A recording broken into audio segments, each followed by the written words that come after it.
Hey, what up, Finch Mob? Welcome to Throwbacks, where I share some of the classic interviews I've had in my career. I hope you guys enjoy it. Meet some of your favorite celebrities, entrepreneurs, and experts. All right here on Off the Fence Classics. And make sure you're subscribed and that you click the notification bell so that you're notified each and every time we release something new. Thank you for your support. We love you. And remember, guys, get your ass off the fence. God, I love the station. Let's go. This is your radio, your station. Station man, Flow Rider. Hey, what's happening? This is the home applies, man. Hey, yo, what's poppin', man? It's your boy Bow Easy, man. Check it out. Wait a minute. Systems are offline. Tractor systems are offline. Number one for today's hits and all-time favorites. Hey, what's happening? You already know, man. You rocking with the best right now. This is the home applies, man. You already know I got to do it with the home team, man. He's the best of the best of the best. I'm addicted to this. It's a wonderful voice. Keep listening to Off the Fence with Finch. My guest for today is an accomplished film, television, and stage actor. He stars in the hit CBS drama series CSI New York, and he has written 3 bestsellers, one in which we are talking about today. Ladies and gentlemen, please welcome my good friend Hill Harper. What's going on, Hill? Hey, how's it going? Hey, welcome here. Doing great, Fantastic. man. Good. Glad you are here, man. We're glad you're here. Yeah, and you know what? I'm actually happy to hear that it's raining in Atlanta, because I remember just about a year and a half or 2 years ago, there was a real drought problem there, so it's good that Atlanta's getting some rain finally. We've gotten too much, so it's been raining for like months nonstop. Well, it's good. We get to build up the reservoirs and all that, so it's a blessing. The rain is a blessing. It's a blessing in disguise, I guess, huh? Yeah. So, man, I had the pleasure of touring with you on UNCF's HBCU Empower Me tour and learned so much about you and your movement and everything you're doing.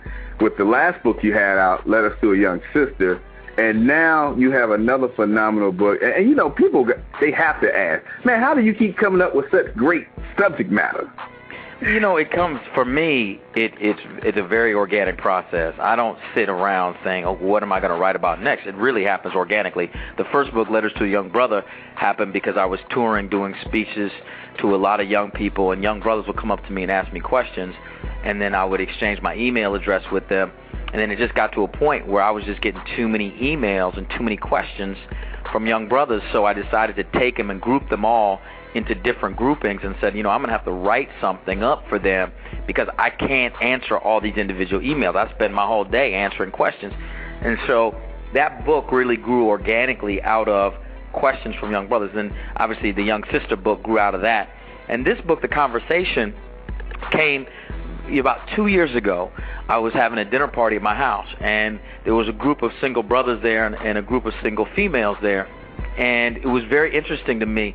There was a group of brothers that would say, basically, I'm sure you've heard this before, but it was the comments that basically fit into this category. Something like, you know what, I just can't find that one woman I really want to commit to.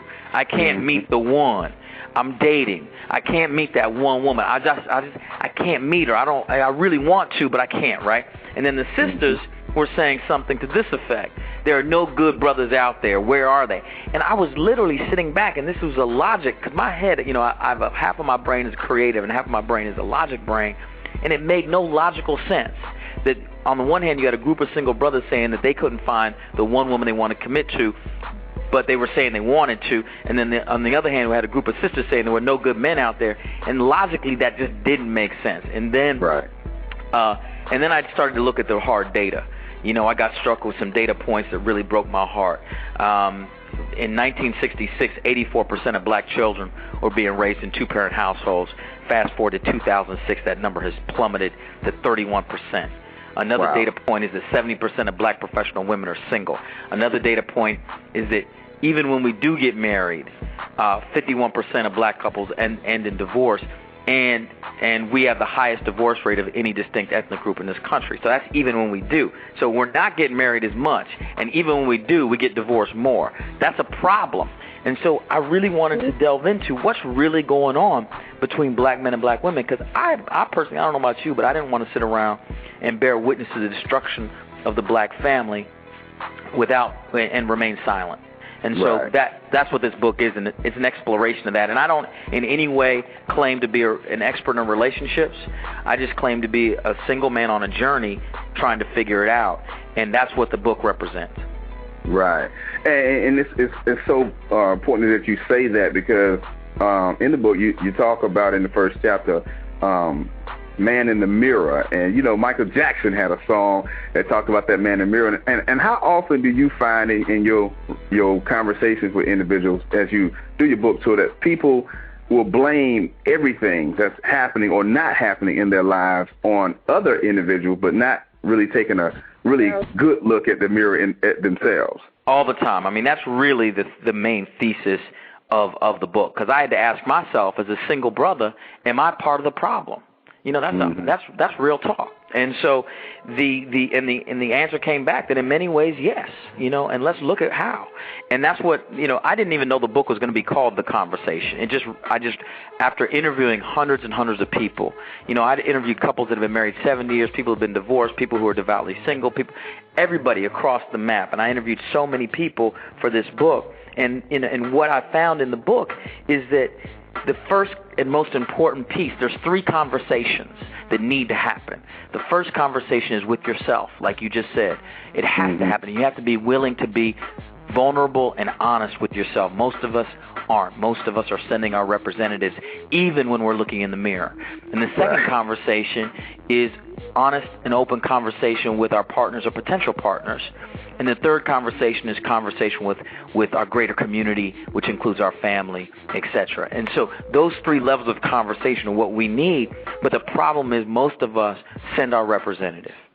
Right. I mean, that is so true. I say that all the time, Hill, that most times with people, you're talking to the representative, especially on the first date, but sometimes for a couple months, you have never really met the true person. And it takes some time, I think, to really get inside people when you meet them, because everybody's guarded. I mean, whether it's a business relationship, friendship, or relationship, people are so guarded because of mistrust and trust issues. But we don't have to be. We don't have to bring our baggage. It doesn't have to be an absolute. There's ways to deal with, and this is what, you know, I go into in the book. There are ways to really check your baggage at the door. You don't have to carry all your baggage on. It's just like, you know, now that they're charging for luggage when you go on a plane, you know, folks are packing a little less these days and using more carry-ons. And that's the point we have to do. We have to actually, we don't, just because you have had experiences and negative things have happened, there are ways to clear out your baggage. You don't have to bring it in with you, and that's critical, you know. And even to take it further, Mo, I actually interviewed a brother who had been married.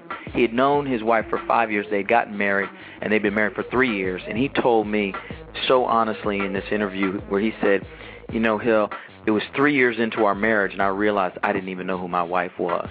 Wow. And she didn't know who I was, because we both had been sending our representatives so long. But we got into a point 3 years into our marriage where we were just tired of it. And we said, you know, this is who I really am. And we really had to do work to get to know each other, the real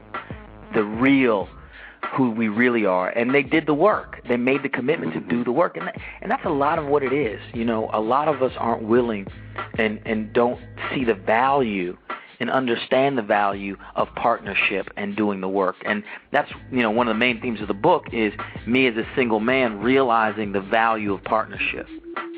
Right. And do you find people chastise you for being a single man yet writing a book that deals with relationships? The only people who do that are people who haven't read the book, because the whole thing is that, because some people have said that, but you have to read the book, because the whole book is about the idea that I'm a single man trying to figure it out. I mean, that's what the whole book is. That's, you know, a whole piece of the book is my own conversation trying to make it through. It's not me saying, this is how relationships work, this is how you need to act, this is it. And so I think people have a misconception of those people. Very few people, though, because it's like most people who've read the book, if you look at the reviews, you know, online or whatever, they're very positive, and I'm very humbled by that.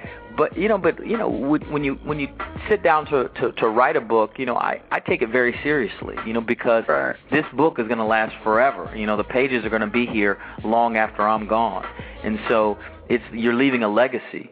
And so the people, I thank people who really have celebrated the book and say it's great, and I really appreciate that. And I want more brothers to read the book, because this book is unique in the vast majority of relationship books, and I read a lot of them when I set out to do this book. The vast majority of relationship books are written directly towards women, and they're also written in a way of telling women how they need to act to get a man. That's basically the theme. Like right. whether it's a book like He's Just Not That Into You, or a book like The Rules, telling you these are the rules, this is what you need to do.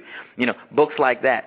This book is written for both men and women. It's not just written for women. And so brothers need to step up, read the book. I think that they'll get something out of it, and also couples can read it and start more of a different type of conversation. Right, and I think that's the key, Hill, is I saw that you said in the book one of the biggest secrets to marriage is communication, and I think that holds true with any relationship you have, but especially when you're in a committed relationship such as a marriage, or you're engaged or dating, is talking. And we just don't do enough talking, and that's one of the things I used to love about what you did on the tour. He held a conversation each and every stop with these young people about creating their destinies and becoming active architects of their destinies. And I think that's what engaged that audience the way it did, Hill, because they didn't see you as, oh, he's a movie star, he's a TV star, he's a best-selling author, but a young man who had a passion for young people and their destinies, and them not making some of the pitfalls and mistakes that other people have come before them made, but yet holding a conversation with them and answering questions. And yes, and thematically, it goes to exactly what you're saying. Even in relationships, we in our community, all of us, we can create whatever life we want. Any life you want to create, you can create it. But it starts with really doing the work and getting an honest and accurate assessment of yourself before you set off to do it. And that's the point. There's something I talk about in the book called the 595 paradox. In doing the research for the book, I realized something. I call it the 595 rule, 595 paradox. I found, and this is somewhat controversial, and people need to read the book to sort of see, but I found that 95% of the women are trying to date 5% of the men. And 95% of the brothers are trying to date 5% of the women. So that's why we have brothers and sisters running around talking about there's nobody out there for me, because a huge group is trying to date a very small group within the pool. And really taking an honest and accurate assessment of why and what are you attracted to? What do you really want? And are you attracted to this or that person because of society has told you that's the type of person you'd be attracted to, or your friends tell you, or your family tells you, or is that really the best partner for building a life for you? And I use the Obamas as a kind of a case study in the book, where I talk about their relationship. And so folks really, there's some things to talk about in the book, The Conversation, and I think that, some food for thought and food for conversation.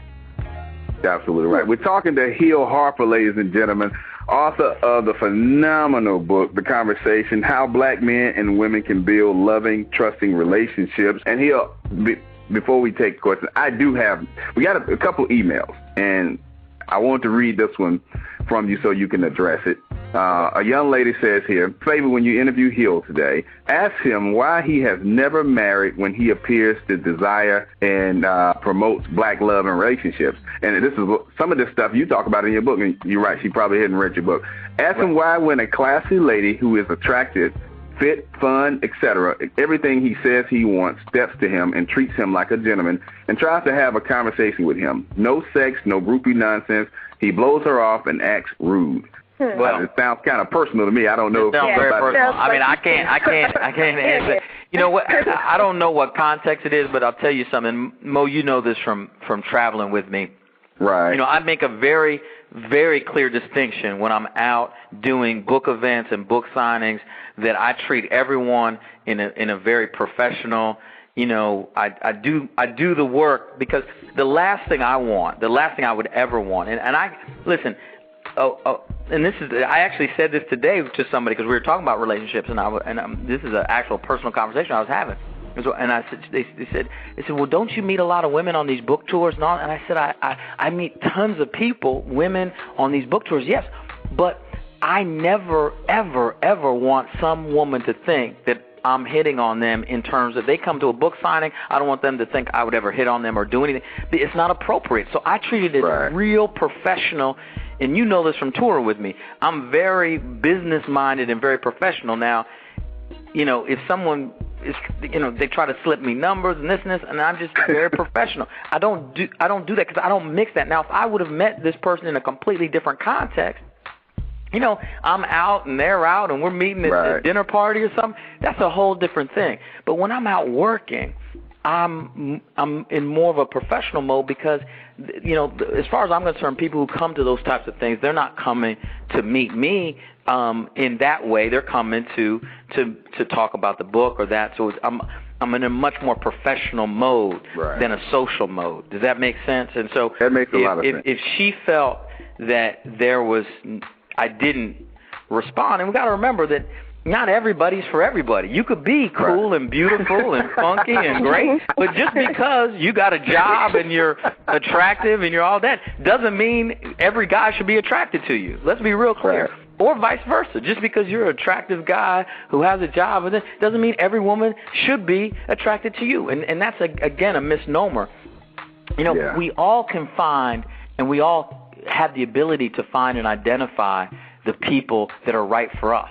Just because you can check all the boxes with someone on paper doesn't necessarily make them the right partner for you. We got to get out of that mindset because she just listed, you know, a cool, intelligent, lovely, da-da-da-da-da sister, right? Just because I can check all those boxes doesn't mean I want to date you. Right. You know, just because, and vice versa, just because you could check all those boxes with me, I make a certain amount of money, or I do this, or I do that, or do that, doesn't mean you should want to date me. Let's go. This is your radio, your station. This is your man, Flo Rida. Hey, what's happening? This is Hill Harper, man. Hey, yo, what's poppin', man? It's your boy Bow Weezy, man. Check it out. Wait a minute. Systems are offline.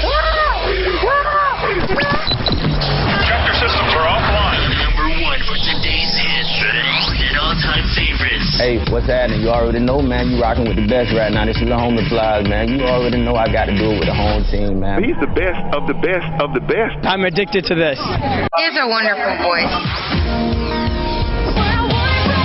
Keep listening to Off the Fence with Finch.